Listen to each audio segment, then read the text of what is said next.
गुरुदेव आपके दिन दिन हो महाराज, आपके दिन दिन हो। घट माही दर्शन देऊं मम मूरत निराकार, बाहर गुरु उपदेश दे सो मेरा बोलो राम। परमात्मा को देखना है निराकार रूप में, तो अपने सांसों में देखो। साकार रूप में देखना है तो जो सामने बैठ के महाराज का ज्ञान सुना रहे हैं वो साकार रूप में। घट घट में साईं बसे, खाली घट नहीं कोई, बलिहारी ता घट की जागट परगट हो। परमात्मा कहाँ नहीं है? परमात्मा सब जगह है, लेकिन परगट नहीं है, सुप्त है। जैसे दूध के अंदर घी है, लेकिन उस घी में इतनी ताकत नहीं है कि दूध को बचा सके। दूध की जिंदगी 3-4 घंटे की होती है, जबकि उसके अंदर घी है। घी तो 100 साल तक रख दो खराब नहीं होता, और दूध में घी है फिर भी दूध खराब हो जाता है। ये बात समझ में नहीं है? पानी में मीने पियासी रे मोहे, सुन सुन आवे हासी। पानी में मीन पियासी, दूध में घी है लेकिन दूध की रक्षा नहीं करता वो। क्यों? प्रगट नहीं है लेकिन प्रगट नहीं। प्रगट कराने के लिए क्या करना पड़ेगा? दूध में जामन लगाना पड़ेगा तो दही बन जाएगा। अब दही की जिंदगी थोड़ी सी बढ़ गई, अब 3-4 घंटे में नहीं 3 दिन में खराब होगा। दही में घी था लेकिन दही फिर भी खराब हो गया। दही में घी था और घी का गुण है वो खराब नहीं होने देता, लेकिन फिर भी खराब हो रहा है, कारण प्रगट नहीं है। ऐसे लोग कहते हैं ना कि भगवान सबके अंदर है, तो एक आदमी पागल क्यों होता है, एक मूर्ख क्यों होता है, अज्ञानी क्यों होता है? क्योंकि वहां प्रगट नहीं है। बलिहारी ता घट की जागट परगट हो, जहां प्रगट हो गया वो घट धन्य है, वो घट पूजनीय है। तो घट माही दर्शन देऊं मम मूरत निराकार। परमात्मा आनंद स्वरूप है, और भजन करने में जो हमको आनंद आता है, निश्चिंतता आती है, हमारी चिंता दूर हो जाती है, वही ब्रह्म है जो निश्चिंत है। जैसे बालक ब्रह्म स्वरूप है, भर जोबन में जीव। बालक को कोई चिंता होती है क्या? बालक को कोई चिंता नहीं होती। क्यों? वो ब्रह्म स्वरूप है, ब्रह्म को कोई चिंता नहीं होती। और भजन करते करते जब हमारे अंदर विवेक और ज्ञान जग जाता है तो हम भी निश्चिंत हो जाते हैं। जब तक विवेक और ज्ञान नहीं प्रकट हुआ है तब तक हम निश्चिंत नहीं हो सकते, और जब तक निश्चिंत नहीं है तब तक हमारे अंदर ब्रह्म अभी प्रकट नहीं है। अगे तरह तरह के लोग यहाँ पर, दुनिया एक तमाशा है। कोई सुखी है कोई दुखी है, आशा और निराशा है। मालिक सुख दुख कुछ भी दे, अरे मालिक सुख दुख कुछ भी दे, तू अपना फर्ज निभाए जा, गाए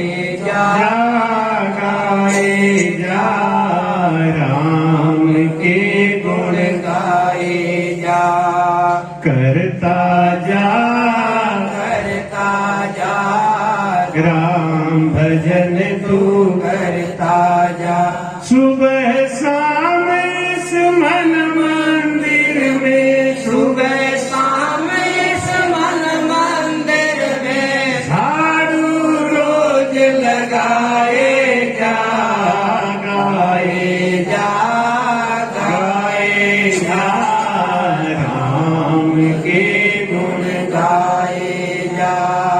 करता जा, करता जा राम भजन तू करता जा। चिंता और चिता इस जग में दोनों एक कहती है। चिंता और चिता जग में दोनों एक कहाती है। एक जिंदा को एक मुर्दा को दोनों सहज जलाती है। एक जिंदा को एक मुर्दा को दोनों सहज जलाती है। मालिक पर विश्वास अगर रख, मालिक पर विश्वास अगर रख, चिंता दूर भगाए जा, गाए जा, गाए जा राम के गुण गाए जा। करता जा, करता जा राम भजन तू करता जा। सुबह शाम इस मन मंदिर में, सुबह शाम इस मन मंदिर में झाड़ू रोज लगाए जा, गाए जा, गाए जा राम के गुण गाए जा।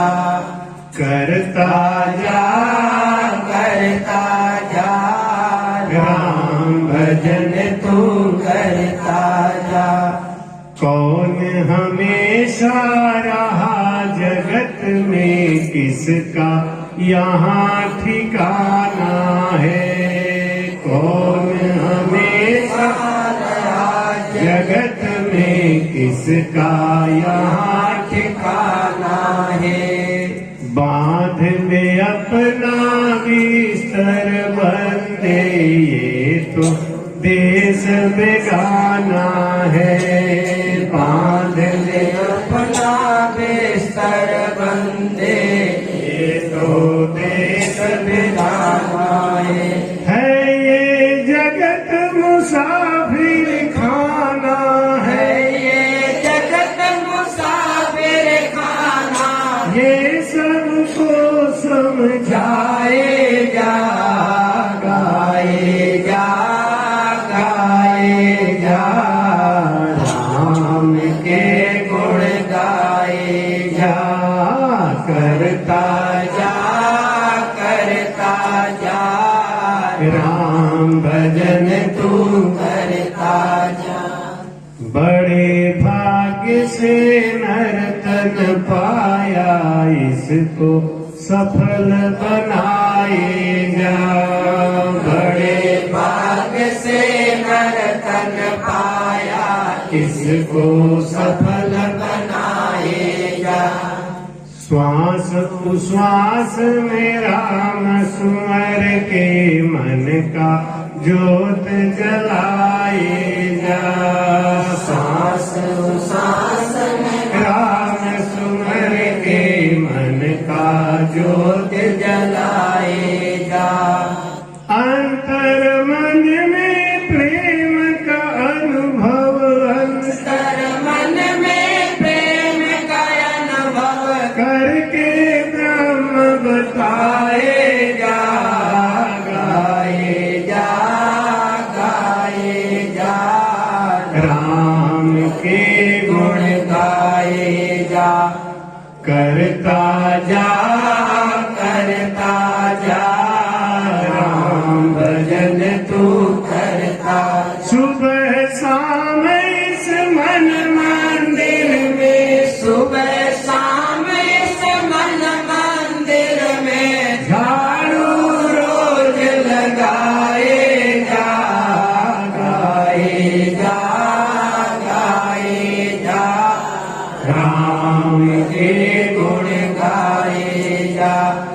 करता जा राम भजन तू करता जा। बोलो राम। झाड़ू लगाने से क्या होता है? झाड़ू घर में क्यों लगाते हैं? सफाई करने के लिए। तो पोछा लगा दिया करेंगे तो भी तो ठीक है। झाड़ू बहुत जरूरी है। मालूम है झाड़ू से क्या होता है? ये जो छोटे छोटे अंकुर निकलते हैं ना, ये झाड़ू के चोट से टूट जाते हैं। अगर आप झाड़ू नहीं लगाए ना तो टूटेंगे नहीं। और किसी भी मकान में अगर 5-6 साल तक झाड़ू नहीं लगे तो उसमें पेड़ पैदा हो जाते हैं। कहां से पैदा हो जाते हैं? भगवान ने। तो झाड़ू जब लगाते हैं तो अंकुर पैदा होता रहता है लेकिन वो टूटता रहता है। ऐसे ही हमारा जो कर्म है ना, हम दिन भर कुछ न कुछ उल्टा सीधा तो करते ही है। वो जो कर्म रूपी अंकुर पैदा होता है, जो आप भजन लगा करते हैं ना, तो झाड़ू लग जाता है। तो कर्म का जो अंकुर निकलता है वो टूटता रहता है, तो हमारे ऊपर उसका बोझ नहीं लगता। किसी ने पूछा कि महाराज ये राम राम से ही क्यों? क्या कर्म राम राम से ही कटेगा? तो बात बिल्कुल सही है, कर्म तो राम राम से ही कटेगा। आपने देखा होगा ना कि कौआ को भी चोंच है, मोर को भी चोंच है, लेकिन कौआ के सामने और मोर के सामने रख दो दूध और पानी मिला के तो अलग कर देगा वो, है? अलग कर देगा? चोंच तो उसका भी, कौआ के पास चोंच है इतना बड़ा, मोर के पास है, चिड़िया है, सबके चोंच तो सब चिड़िया के पास है, लेकिन क्या वो दूध और पानी को अलग कर सकते हैं? कौन करेगा? अब आप कहोगे हंस ही क्यों करेगा, तो इसका क्या जवाब है? क्यों महाराज, हंस से ही क्यों पानी अलग होगा? अब ये तो बनाने वाले ने बनाया भाई। यही उत्तर है कि राम नाम से ही हमारा माया और बिंद अलग होंगे।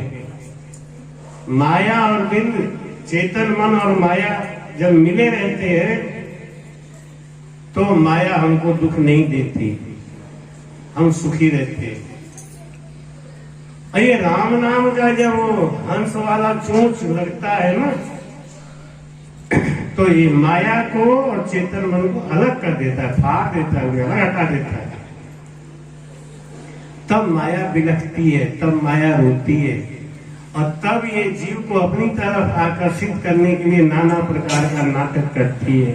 लेकिन जो सच्चा साधक होता है, जो पक्का साधक होता है, वो इनमें मन नहीं लगा के अपने भजन में मन लगा के रखता है।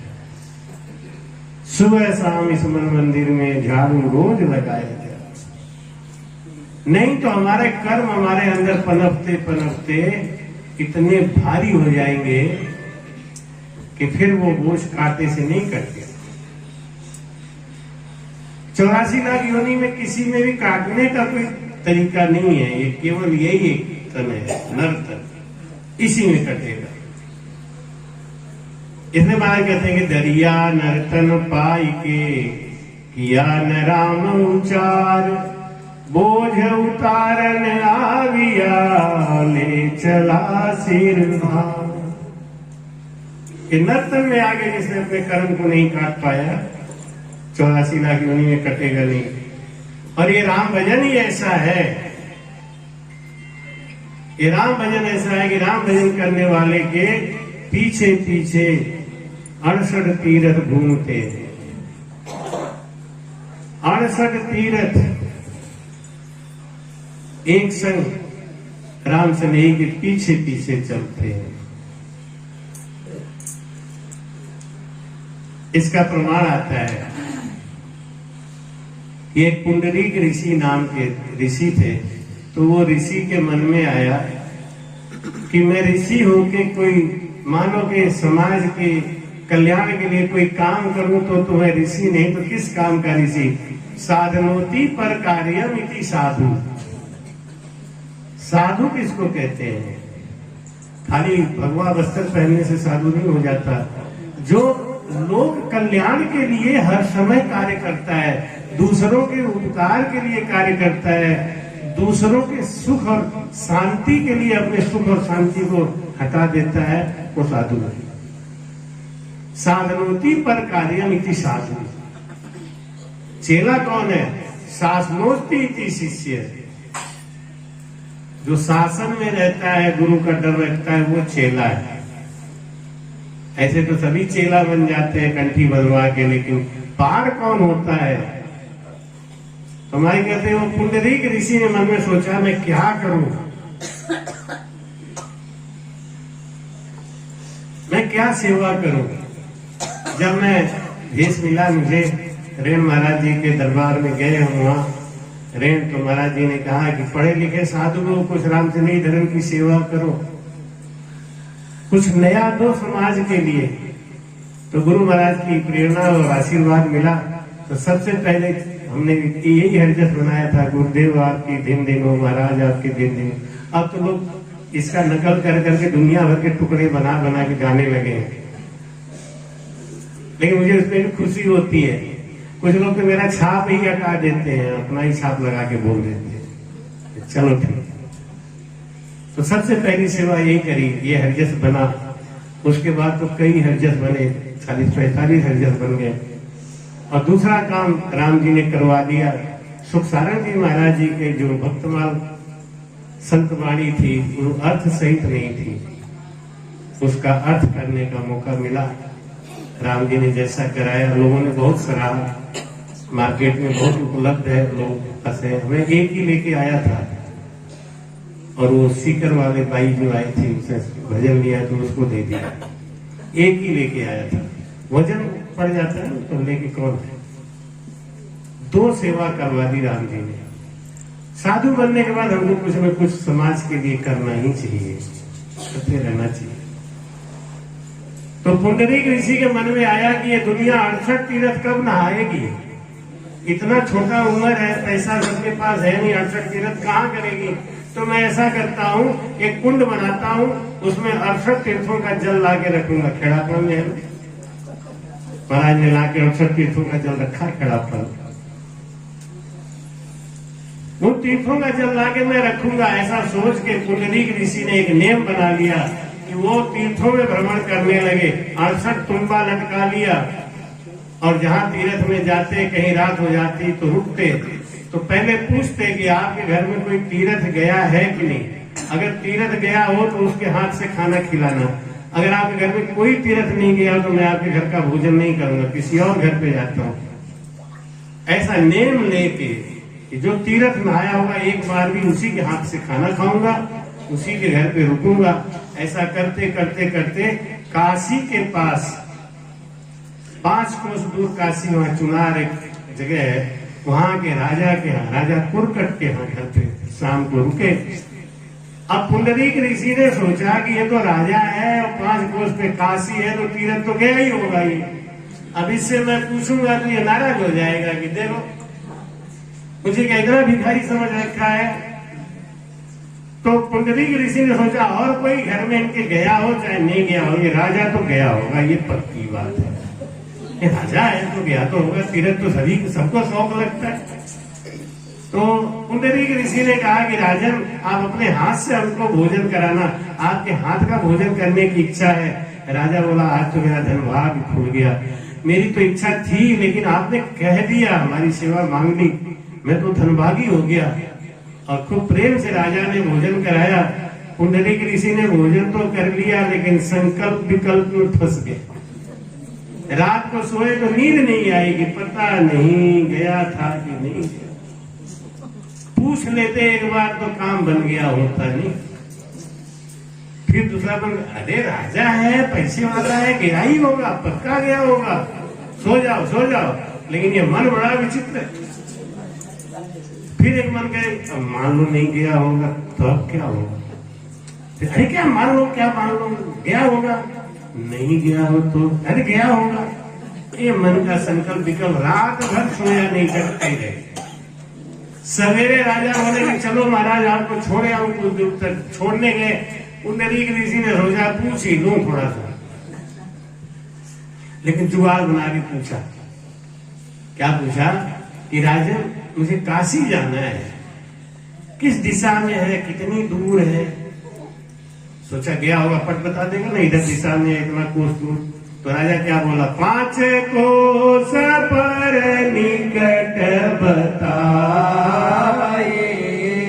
और देखी नहीं सुनी ऋषिराए। अरे रे तो सब गड़बड़ कर दिया राजा।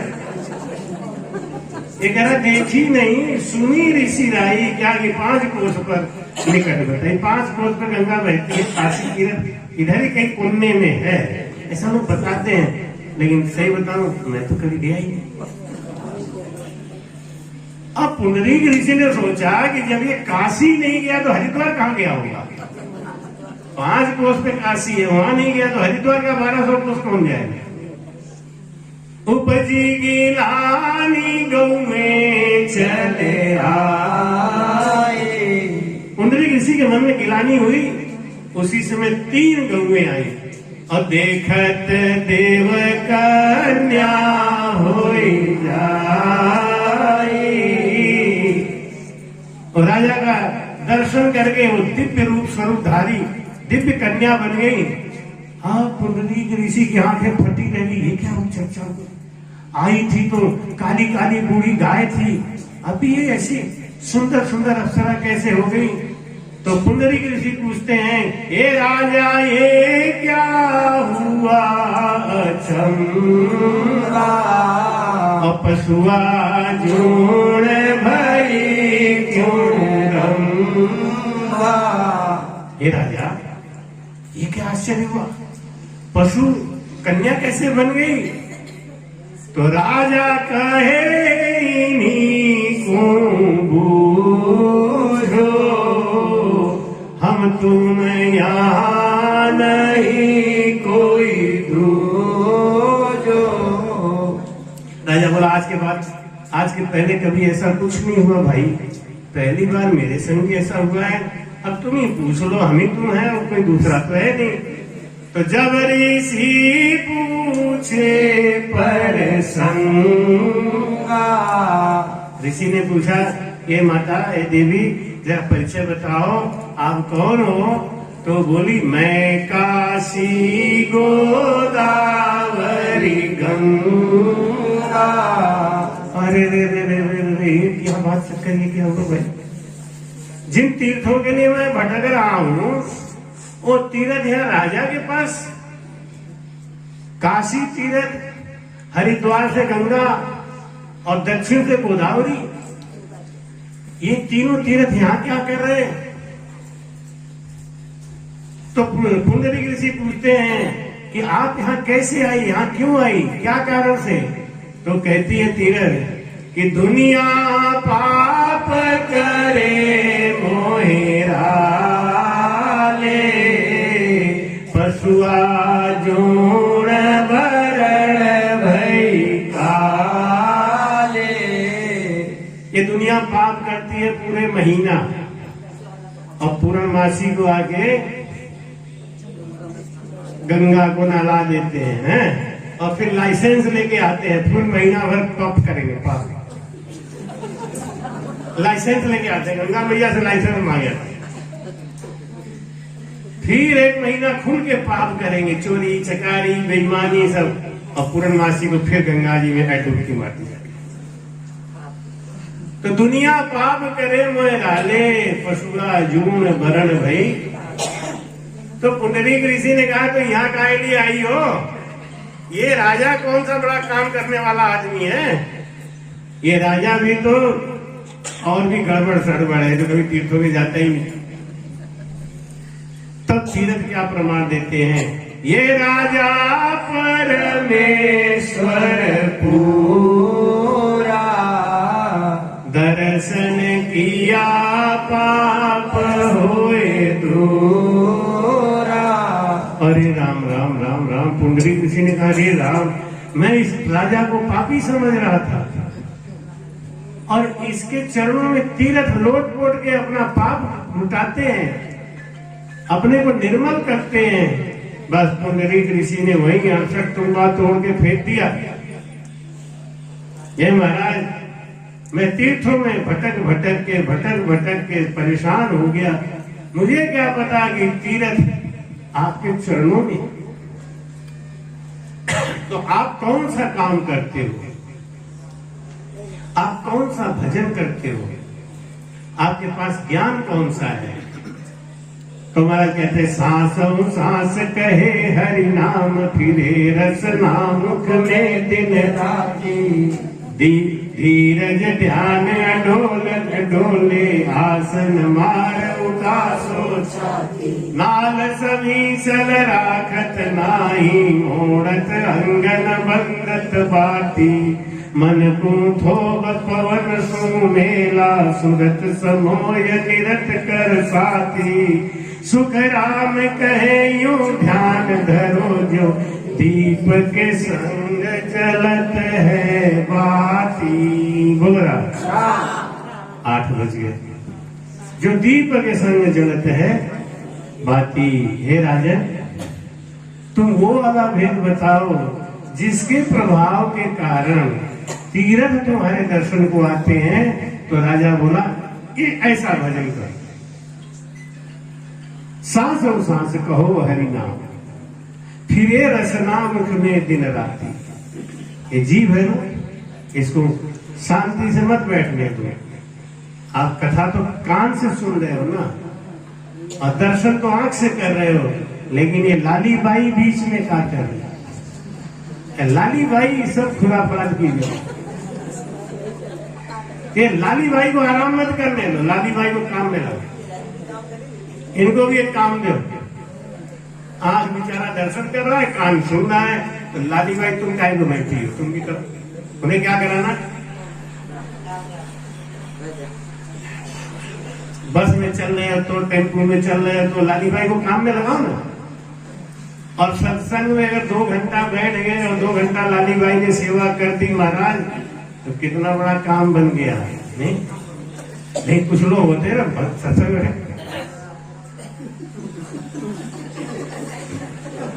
ऐसे एकदम दबा के जीत बैठेंगे, हे भगवान खोल दो, भी रखो। नहीं ऐसा क्या दुश्मनी निभाओ उनसे?